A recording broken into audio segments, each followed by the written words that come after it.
Саламатсыңарбы, урматтуу окуучулар. Бүгүнкү сабагыбыздын темасы түрк кагандыктарынын доору. Планы. Улуу түрк кагандыгы 552-603 жылдар. Улуу түрк кагандыгынын Византия империясы менен союз түзүшү. Батыш түрк кагандыгы 603-704 жылдар. Улуу түрк кагандыгы 1-миңжылдыктын экинчи жарымы Түштүк Сибирди, Казакстанды, Орто Азия жана Борбордук Азияны камтыган түрк кагандыктарынын доору болгон. Бул доордо алгачкы феодалдык мамилелер түзүлгөн. Түрк этноними Кытай жыл баянында биринчи жолу 546-жылы эскерилет. Түрк дешип алды менен аскердик аристократияны гана аташкан, бирок кийин аларга баш ийген көптөгөн тектеш элдер да атала баштаган. Ашина түрк уруусу. Түрк уруусу 4-5 кылымдарда Борбордук Азия хундардын чөйрөсүндө түзүлгөн. Алар өздөрүнүн ата-бабалары дешип, мифте айтылган карышкыр уулу Ашинаны эсептешет. Түрктөр 5-кылымдын ортосунда жуан-жуандарга баш ийип, темир ээритип турушкан. 5-кылымдын орто ченинде түрктөрдүн көрнөктүү башчыларынан Асаншат Туу Бумунду айтсак болот. Бумун түрк кагандыгынын негиздөөчүсү.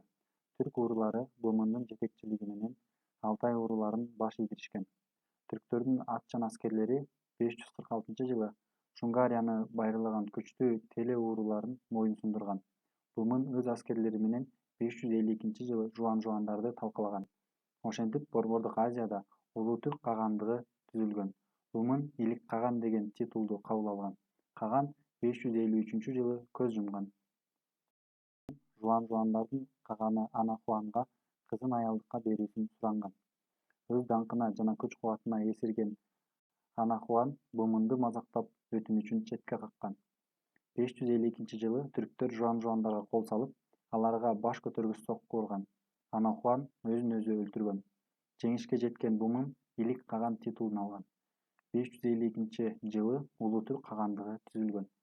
Ал эми 553-жылы Бумун дүйнөдөн кайткан.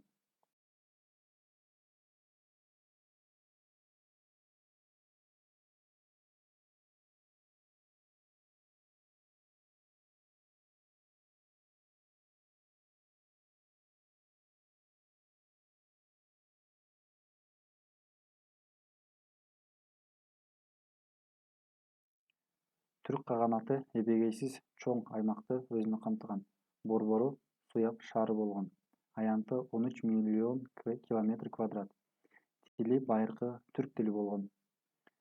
Калкынын курамында түрктөр, уйгурлар, Теле уурулары, кидандар, энесайлык кыргыздар, согдулар, кыпчактар жана башкалар болушкан.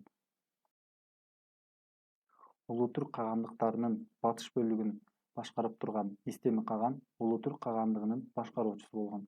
Анын ысымы Византия булактарында Силзибул, Дизабул, Истембис деген ысымдар менен арабдарда Синжибу деп берилет.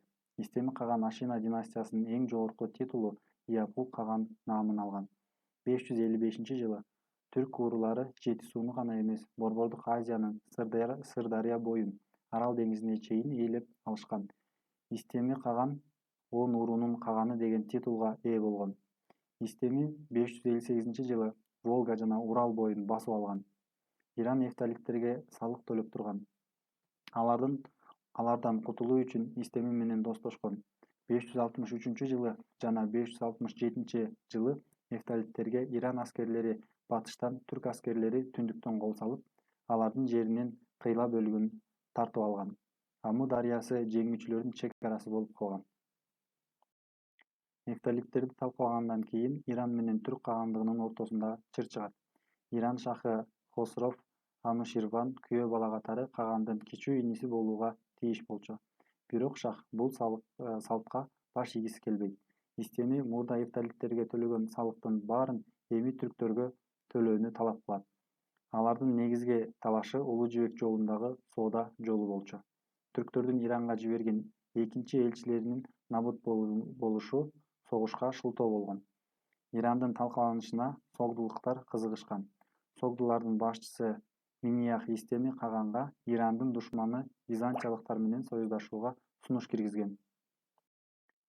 Маниах баштаган түрктөрдүн элчилери Каспий жана Кавказ аркылуу айланып, 568-жылы Константинопольго келип, император Юстинан I менен жолугушкан. Иранга каршы союз түзүү үчүн аскер башчы Земарх баштаган элчилер Талас жана Чүй өрөөнүнө келишип, Теңир тоодогу Актак тоосунун жанындагы Кагандын ордосуна келишкен. Шериктештик түзүлүп, түрктөр Иранга каршы согуш баштаган, бирок византиялыктардан жардам болгон эмес. Иран эки тарап менен согушуудан чочулап, 571-жылы тынчтык келишимин түзгөн. Анын шарты боюнча Иран мурда эфталиктерге төлөнгөн салыкты эми түрктөргө төлөөгө макул болгон. Түрктөр Иран менен тынчтык келишимин түзгөндөн кийин Византия жана Месопотамия менен согуш баштаган.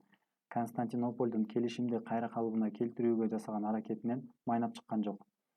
576-жылы түрктөрдүн башкаруучусу Түрксанов Византияга кол салып, Босфорду басып алган. 580-жылы түрктөр Крымга басып кирип, Херсонецти камалаган. Натыйжада Борбору Теңир тоодо жайгашкан түрк каганаты Евразиялык кубаттуу өлкөгө айланган. 575-жылы Истеми каган дүйнөдөн кайтат. Түрк каганы Таспар кыңк эттирбей башкарып турган, бирок ал каза болгондон кийин 4 талапкердин ортосунда кан төбүү башталат. Алардын арасынан Тардубоке 587-жылы түрк каганы болгон. Бул мезгилде түрктөргө зор салык төлөгөн Бытыранды Кытай Су династиясына бириккен. Иран 588-жылы Гераттын алдында түрктөргө оор сокку урду. 590-жылы Византия Босфорду түрктөрдөн бошотуп алды. Турдубоке каган өлгөндөн кийин 603-жылы түрк каганаты батыш жана чыгыш кагандыктарга бөлүнүп кеткен. Ошентип, 603-жылы түрк кагандыгы батыш жана чыгыш түрк кагандыгы болуп экиге бөлүнүп кеткен. Батыш түрк кагандыгы 603-704 жылдар аралыгында жашап, азыркы Кыргызстандын аймагы батыш түрк кагандыгынын курамына кирген. Чыгыш түрк кагандыгы 603-745 жылдар аралыгында жашап, Чыгыш Түркстанды өзүнө камтыган.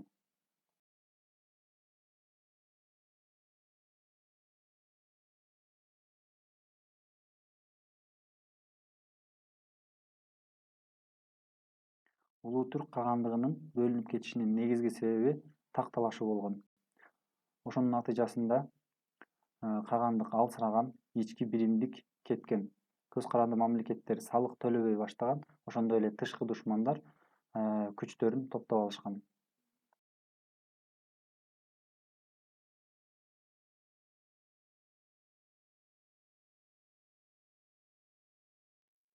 Батыш түрк каганаты борбору Суяб шаары болгон, аянты 7 миллион км², тили байыркы түрк тилинде сүйлөшкөн, калкынын курамында түрктөр, усундар, каңгылар, түргөчтөр болушкан. Түрк кагандыгындагы уурулардын массалык аралашып кетүүсү Кыргызстандын калкын да түрктөшүүгө алып келген. 7-кылымдын башында Батыш түрк кагандыгы Жабгул каган же Онук элинин каганы деген наамды алган. Теңир тоонун жергиликтүү эли эки чоң бирикмеге биригишкен. 5 ууру биригип, Шушиби конференциясын түзүп, Сырдарыядан Чүй суусуна чейинки жерди ээлешкен. Экинчи 5 ууру Дулу деп аталып, Алтай менен Жунгария аймактарында жайгашкан. Тон жабкуу мезгилинде гана бардык түрк уурулары биригишкен. Кытай жылнаамачылары тон жабкуу каган жөнүндө ал эч нерседен тартынбаган жана баарын алдын ала билген көргөч адам болгон. Кармашуу болсо да жеңиш менен аяктаган деп жазышкан. Тон жабкуу каган Ирандын Тохарстанды тартып алып, Афганистанды бүт бойдон жана Индиянын түндүгүн ээлеген. Византиянын императору Ираклий менен келишим түзүп, Ирандын Закавказьедеги ээлеп турган жерине кол салып, Дербент, Тбилиси жана Партав шаарларын каратып алган. Тон жабкуу каган реформа жүргүзүп, көчмөн эл менен олтурукташкан элдин аристократиясынын саясий укугун теңеген. Хан салыктарын жыйноо үчүн тутуктарды дайындаган. Тон жабкуунун ички саясатына каршы чыккан аристократтар кутум уюштурушат. Анын өлүмүнөн кийин кайрадан бийлик талашуу башталган. Онук элинин жол башчысы Ышпара Элтириш Шир каганы реформа жүргүзүп, Дулу жана Нушиби элдеринин борбордук бийликке көз карандылыгын жойгон. Натыйжада уурулар ортосунда бөлүнүү уланган. 565-жылы Или дарыясында салгылашуу болуп, Кытай полководеси Су Динфан Ышпара кагандын аскерин талкалап, өзүн өлтүргөн. Батыш түрк каганы улам начарлап олтурган. 704-жылы Кулан шаарында акыркы 23-каганын түргөчтөр өлтүрүшкөн. Тонжамку кагандын саясий административдик реформасы. Көчмөн эл менен түздүктөрдө жашаган даражалуу адамдардын укуктарын теңеген. Талаа аристократиясынын артыкча укуктарын жойгон. Салык жыйноо үчүн атайын наместниктерди, тутуктарды дайындаган. Чыгыш түрк кагандыгы. Чыгыш түрк кагандыгынын борбору Ордо балык шаар болгон. Аянты 4 миллион километр квадрат. Тили байыркы түрк тилинде сүйлөшкөн. Калкынын арасында түрктөр, уйгурлар, кидандар, энес айлык кыргыздар жана башкалар болушкан. Кытайдын Тан династиясы күч алып, Тайцун императору басып алуучулук жолуна түшкөн. 630-жылы Кытай аскери 9 уус уруусу менен биргеликте Чыгыш түрк кагандыгын талкалаган. Кытайга көз каранды болуп калган чыгыш түрктөрү чейрек кылымдан кийин баш көтөрүшкөн. Мамлекет экинчи Чыгыш түрк кагандыгы деген ат менен белгилүү болгон. Негиздөөчүсү катары Элтериш каган эсептелинет. Экинчи Чыгыш түрк кагандыгы Капагандын мезгилинде күчтөнгөн.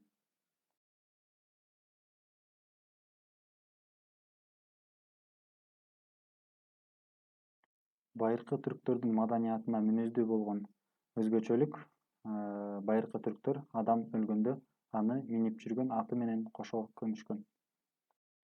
Тема боюнча суроолор. Түрк деген этноним эмнени түшүндүрөт? Улуу түрк кагандыгына мүнөздөмө бергиле. Батыш түрк кагандыгы жөнүндө айтып бергиле.